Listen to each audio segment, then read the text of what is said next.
Good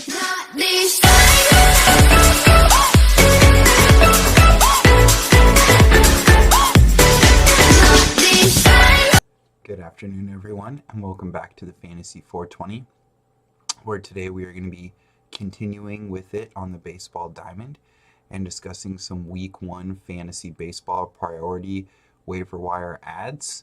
This is obviously going to be our first MLB in-season video, and I'm really excited to move forward with the season and discuss some roster moves. The season obviously just started, so there's plenty of time to still draft, like I've been mentioning, but we also got our first look at players over the weekend, and that gives us a little bit of an insight onto who's hot and who's not, what roles they're going to be, spot in the batting order, etc. So while we're not projecting a whole season, we possibly could unearth some season-long gems and at least get some players who will boost up our beginning of the season record. So if you're drafting still, I would bump some of these names, and if not and you already have your team, I would look for some of these guys on the waiver wire.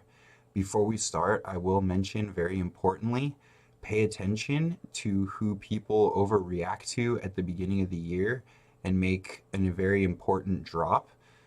Whether they were auto-picked, a player was injured, they're unhappy with him in general because he started the season slow, somebody in your league will maybe overreact, drop somebody, and you should look to capitalize on that and also not be that person. Somebody in one of my 12-team leagues already dropped Vladimir Guerrero Jr., and I put in a waiver wire claim for him, so don't be that guy. Hang on to your studs and just try to navigate through the tough waters. So with that being said, we'll move on to our top waiver wire ads of the week. I will also mention their ownership percentages, and it's important to know that those are according to yahoo.com platforms. So we'll start with 3 outfielders that I have penciled in for top waiver claims. The first being Jock Peterson. Obviously an outfielder for the Dodgers. He's 58% owned. He's my top waiver wire ad of the week by far. His ownership is really skyrocketing right now. The Dodgers have had 3 wins in their first 4 games, and they've scored 18 runs, 12 runs, and 8 runs in those wins. Peterson played in all of them. So he batted leadoff in all of them. So if that continues, he's going to see a lot of chances. He's age 27. We've seen the talent before. He's had 3 25-plus home run seasons, so he's a really great power hitter. He has a for sure role with Kemp and Puig gone now, so he's going to be playing almost every day. And go get him. Go after him aggressively and try to get him on your team if he's already not being picked up. That's all I really have to say. Next name is Jorge Soler. He plays for the Royals, another outfielder, and he's around 33% owned. He's another young guy, age 27. He had a great 2017 before he broke a toe, which put him out for the rest of the year. He does have a hard time staying healthy, so Kansas City plans on hitting him more as a designated hitter, which is really good. It'll keep him healthy, and he'll also just be able to focus solely on hitting. He's hitting cleanup for that Royals lineup. Obviously not one of the better lineups in the league, but he's hitting high in the order for a team, and that's really important. The Royals love him, and he is talented, and he's looked good in spring and so far to start the season. So another player I would look to add on my team, anywhere league size-wise. The next name I'm going to mention, and somebody I bagged on a couple days ago, is Adam Jones. Outfielder for the Diamondbacks, 42% owned. He, on the other hand, is age 33, and this is going to be his 14th year in the league, which is pretty crazy. However, he has 3 multi-hit games in his first 4 games. He's had a hit in every game, 2 home runs so far, and he's hitting 4th for a rebuilding team. So once again, he's going to get a lot of chances. He's going to be playing to try to get himself another contract for next year, prove he's not washed. He's not the sexiest name we're going to be discussing, but he's absolutely worth a look. So depending on how many of the other guys are taken and your need for an outfielder, I would definitely look at Adam Jones. Next, we're going to move on to a couple infielders I really like.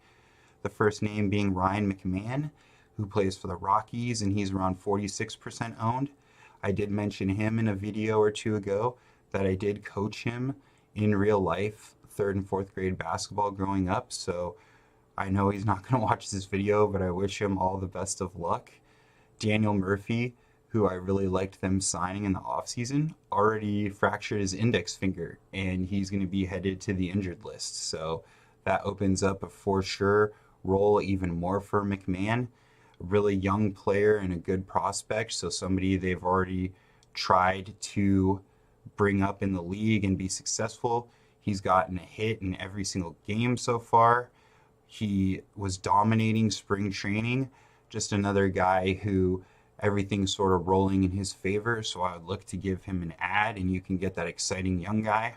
It's also important to note he has first, second, and third base eligibility, so very important. If you want a flexible roster, you can throw him into any one of those positions and he'll cover for you, so that's nice. The next name I'll mention is Maikel Franco. He plays for the Phillies and he's 40% owned. He has a hit in each game, with 2 of them being home runs. I believe in the talent. He's a really good power hitter. He's age 26, so once again, really young, and he could be in the midst of a breakout. He's had over 20 home runs in 3 of his big league seasons in which he's seen a regular amount of games. So they've waited for the talent breakout in Philadelphia. Their lineup has gotten much better. So I see this as a potential breakout year for Franco, and I would look to add him. So moving on, I have 3 starting pitchers I would like to mention. The first being Brad Keller. He plays for the Royals, and he's 42% owned. He's the Royals opening day starter, so they obviously really like him. They were talking him up as a talent in the offseason. He's a 23-year-old young player for a rebuilding team, not playing in the strongest division, and he looked really good against the Chicago White Sox on opening day. He picked up a win in 7 innings pitched with 5 strikeouts, 0 earned runs, and a 0.43 whip, so a dominating start. And he has 2 starts this week coming up against Minnesota and Detroit, so I would go for it in pretty much any size league as well and add him. He's a number 1 starter who looked really good, young on a young team, so I would go for it. The next name I'm going to mention is Jake Odorizzi. He's a starter for the Twins, and he's around 16% owned.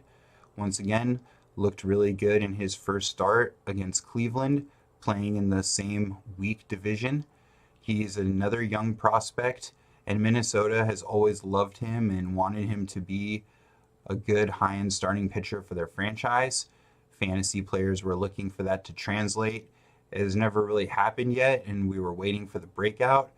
This might be the year, and he started his year with a 6 innings pitched, 11 strikeout, 1.5 ERA, 0.5 whip, dominating performance. So I'd look to add him.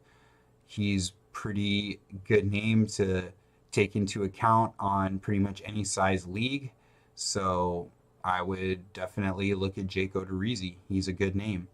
And finally, the last name on this list I'm going to look into is Domingo Germán, starting pitcher for the Yankees, 23% owned. He's a really young strikeout pitcher, and once again, the Yanks would really like to see him succeed and add into their rotation. There a lot of hype around his name in the past, and there's already been injuries to Severino and CC Sabathia, so he should have around a month or so to improve himself. And if he balls out, plays really well, he also has relief pitcher eligibility, so you could slide him into that relief pitcher spot, do a super starter thing, possibly trade some of your closers for a hitter or a pitcher, and do a really awesome strategy. If I don't have a lot of closers, I really like the super starter strategy. And he also has 2 starts versus extremely weak Detroit and Baltimore offenses. So we're looking for a great start. There's an opportune chance for great starts. Chances are they'll have an opener pitch for him, so we won't have to deal with 1, 2, 3 hitters. If he gets rolling, I have a feeling they have a chance to keep him in that rotation permanently, and they want him to. And I really like that name going forward, especially if he gets off and rolling. So those are 8 names, a little bit of an 8-pack for our first week of our fantasy baseball season. That'll help your lineup going forward. I'm really excited. I look forward to bringing you more updates as the baseball season goes along.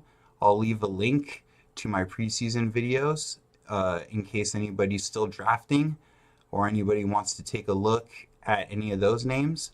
And it was a pleasure talking to you today, guys, as always, and I will be back tomorrow with another video. Take it easy and peace.